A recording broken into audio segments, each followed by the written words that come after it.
And I consider that an honor. And the reason that came about is, quite frankly, Miles, you and your mentorship of me. I think it's important for Lao Beijing and the people in China and the new federal state to understand that, you know, my awakening of coming to focus on the Chinese Communist Party and not just China. I had a very bad misconception of the Chinese Communist Party and the brutality of what it had really ruled over the Chinese people.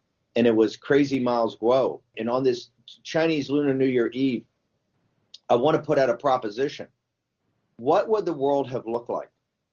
Where would we be today if the world had listened to Miles Guo? At one place we wouldn't be. We wouldn't have a worldwide pandemic that's destroyed the world's economy, has millions of people dead, has people in China have suffered immeasurably. We don't even know how much they've suffered, what we've heard from Wuhan. What would the world be like if the world had listened to the messenger, Miles Guo? Because everything Miles Guo, maybe not in all the specific details, but in all the important stuff, has been 100% right. And what did he warn the world about? He warned the world that you had a murderous dictatorship that controlled Beijing. And it was only a handful of families, right? There are only 90 million communists, but there's only a handful of families. And those families basically would look for world domination. And they were going to do that on the backs of Lao Beijing. They were going to do that on a continuation of the slave labor of the Chinese people. But their concept was to corrupt the world's elite, to influence peddle the world's elite, to money launder to the world's elite, and to basically buy off the world's elite. So the world's elite would be their junior partners, right? The world elite would kowtow to them.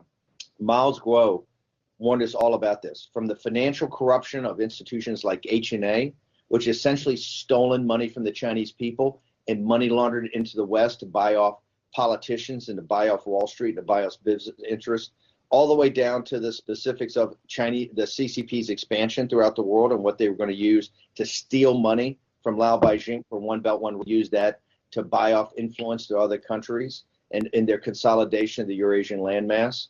He warned us about the Uyghurs. He warned us what happened to the House Christians, to the Tibetan Buddhists, to the Dalai Lama, on and on and on, up to the first voice in the West, the first voice anywhere to warn us about this virus, Miles Guo, and in G News and GTV, that started talking about it in late December and early January of 2020. And then Luda on the 19th. And Miles Guo, I remember a year ago, pulls me aside and says, there's not going to be any Lunar New Year. I go, brother, younger brother Miles, there's been a Lunar New Year for 10,000 years. Why is there not going to be? He says, no. He says, they've got there's a biological weapon that's out. It's a plague. And that plague is going to destroy so many people in China. It's going to come out of Hubei and Wuhan. And it's going to spread throughout the world. This was, I think, on January. And I remember Miles sat there. I'm going, Miles, what are you talking about? I mean, is this because SARS was contained? He says, no. This is going to change human history. They have now finally let out a biological weapon. And what happened? We started war room pandemic right then. And people, the Chinese people, have to understand something.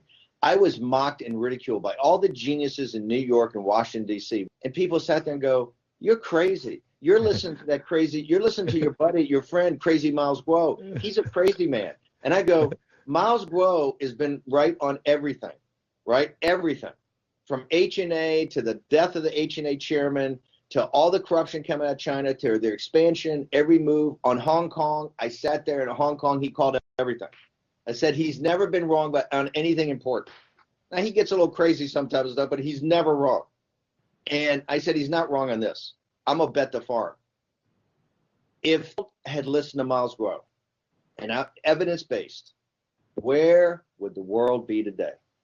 Would the world's economy be destroyed? Would the balance sheets of all the countries of the world be destroyed? You have to remember something. The working through of this biological weapon that came out of a gain-of-function experiment in Wuhan is going to have, this is going to be 10 or 20 years for us to work through this. This is not going to go away anytime soon, even with vaccines and all that. The economic destruction, the suffering of this. And the greatest suffering we don't even know about. Why don't we know about? Because it's the Chinese people in Wuhan and Hubei and other provinces. We have the world has no earthly idea what's going on.